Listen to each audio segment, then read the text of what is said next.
Hey, it's Trevor Gigolo, and this is a review of Klein Aus Vista campsite in Namibia.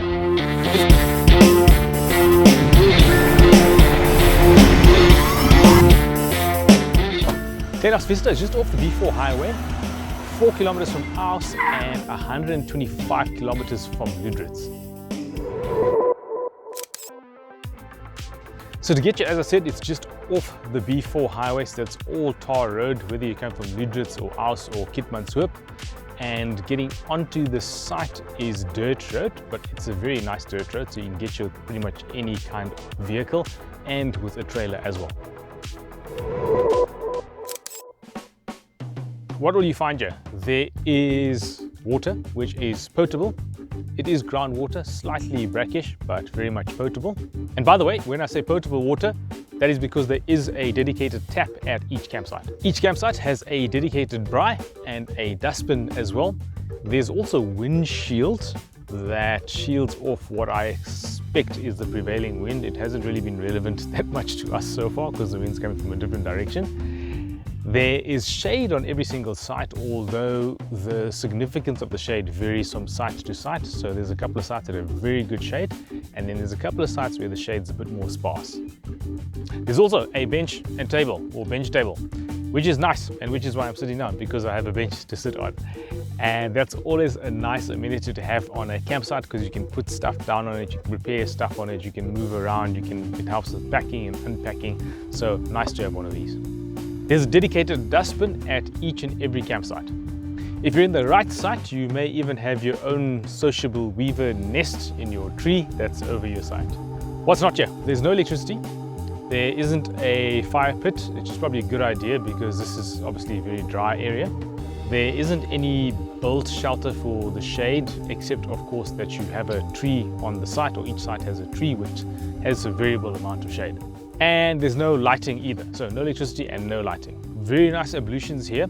They're a bit of a walk away from the campsite, which is nice, so it's kind of separated from the campsites. And I think that's about a maybe 60-70 meter walk from the nearest campsite, maybe a bit more or less. From ourselves, it's about 100, maybe 200 meters from where we are right now. Very nice ablutions with showers, with toilets, with basins as well, all very nicely set up. There's hot water that comes from a gas geyser system, or gas water heating system, so that's quite nice. We've had some great showers here, great water pressure both at the campsite and at the ablutions as well. So the ablutions have 2 toilets each and 2 showers each and 2 basins each, which is more than enough for the number of campsites today. There are 10 campsites here, so even in rush hour in the morning or in the evening, I haven't really had to wait very long for access to any of the ablution facilities. There's basic laundry where you can go and wash your clothes manually, of course. And there is also a scullery, very similar, just an open air site with basins, etc., where you can go wash your cutlery and your dishes and all that sort of stuff. And there are a couple of washing lines where you can hang your clothing after you have washed it. Now this is a very dry area, it doesn't rain much here. I don't know exactly how much rainfall they get here, but it's very little. The site itself is nice and flat, and it's quite sandy, or it's sandy underfoot. So there's no grass on the site, but you wouldn't expect grass in an area like this here. But it is very nice and flat, so it's quite easy to set up your tent in almost any position on the site. The campsites are fairly large. I would say ours is probably about 10 meters by 15 meters, more or less. Some of the other campsites are maybe slightly smaller than that, but not much smaller than that. The distance between the campsites varies, so there are campsites that are along the road, which are relatively close to each other. There's still a fair space in between them, as well as a windbreak. In the case of our campsite and campsite number 10, they are a fair distance from the other campsites. So we're about 50 meters from the next campsite, and campsite number 10 is probably more than that. But the other campsites, I'd say, are about maybe 10 meters apart. The campsite itself is not fenced off. We are on a private property, so I suppose there's a basic farm fence around the entire property, but there are no large dangerous animals here, at least none that we know of. So the campsites themselves are not fenced off. Each campsite has a unit number and it is properly demarcated, and also when you arrive they assign you a campsite as well, which I like very much. I like it when campsites are properly delineated and you get assigned a campsite and there's no confusion or uncertainty, and that just works out really well. So well done to Klein Aus Vista on that aspect. So what can you purchase? You can buy some basic meat, so braai packs and that sort of stuff. You can get ice, there's basic sweets and that sort of thing as well, and drinks, and also typical things that you might want when you're camping, like matches and that sort of stuff. So very basic shop. There's a restaurant as well, so you can go and have your meals at the restaurant, and all of that is at the reception area. They also sell wood, so you can have a wood braai if you want one. There is cell phone signal here and Wi-Fi also at reception if you're so inclined, so you are not entirely off the grid here. Reception opens very early, 6 AM, closes at about 11 o'clock according to the signposts, so you can get you relatively late. Obviously if you get you late you get in the dark and so on, not great for setting up your campsite, but you can do that, and you can get you early as well, and you can leave here early too. The sites are very well maintained. I must say the guys come around and clean out the garbage and ash every morning. The site is very clean. The bathrooms are in order. Everything's working over there. The geyser, hot water system rather, is working. So it looks like they're very well managed. When we arrived, someone came around to give us a quick talk on what to look out for and what to be aware of and so on the site. So very well managed in general. We've never had to worry about ice. It's always been available when we've gone to go and get some, which is important when you're camping out here in the Namibian sun. Cost of camping by popular demand. People keep saying that we must put the cost or ask us for the costs. It's 175 Namibian dollars per person per night at the time that we are camping here, which is December of 2023. There's some great hikes up here. It's actually a really beautiful setting, and there's some nice mountains to go and climb if you're in the mood and you have the energy to do that. There's quite a few people mountain biking as well, so it's a nice area to come and mountain bike too. There's a swimming pool at the reception. The reception is a bit of a drive from here. It's about like a 2-kilometer drive. It's on the same property, but it's a 2-kilometer drive or ride if you've got a mountain bike, or walk if you want to walk there. Swimming pool there. There's also a restaurant there, and there's a shop as well with some basics that you can purchase. Now, we specifically chose to camp here, although we've gone through to Kolmanskop to see the deserted town.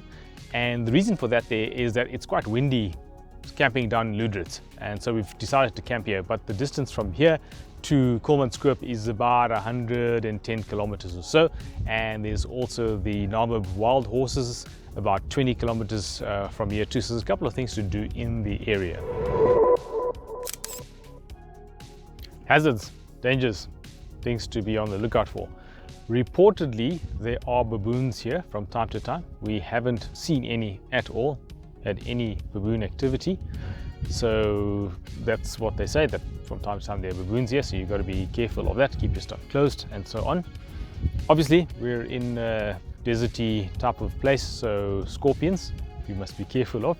We're in the wild as well. There's a small chance, I suppose, that you could come across a snake or something like that.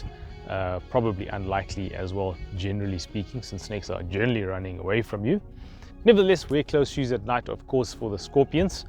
It's hot, it's sunny, it doesn't rain, there's no clouds in the sky, so sunscreen, very important. So, what type of camper is this for? Basically, almost anybody. There's water, there's ablutions, there's a restaurant, there's stuff to do. The only thing there isn't, I suppose, is electricity and lighting as well. This is not a resort type camp. This is very much an out in the wilderness type camp. So if you're a resort type camp, it's not exactly that kind of setup. If you're somebody that likes to be out in the wilderness where it's really quiet and just enjoy being outdoors, then this is a great campsite. It's, I would estimate, a couple of kilometers to the actual highway itself, but there's very little traffic and we haven't found it intrusive at all in the time that we've been here. So, quick recap. What is here? There's shade, although variable. There is potable water and a tap. There's a dustbin. there is a fireplace, there is a bench table set up, there are ablutions with cold water and hot water and toilets and showers and basins as well. There is a scullery, there's a laundry, there's a place to hang your clothing. There's an area at reception that has a shop and a swimming pool and a restaurant as well, which is very nice.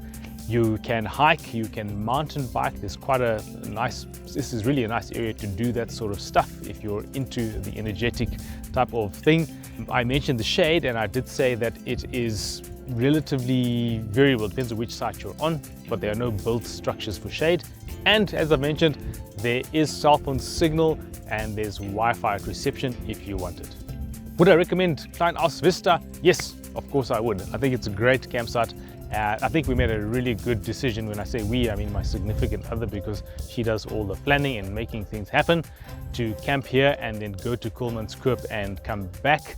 It's nice and far enough from the coast that you don't get smashed by the wind. So it's a great place to come and camp. I definitely recommend it.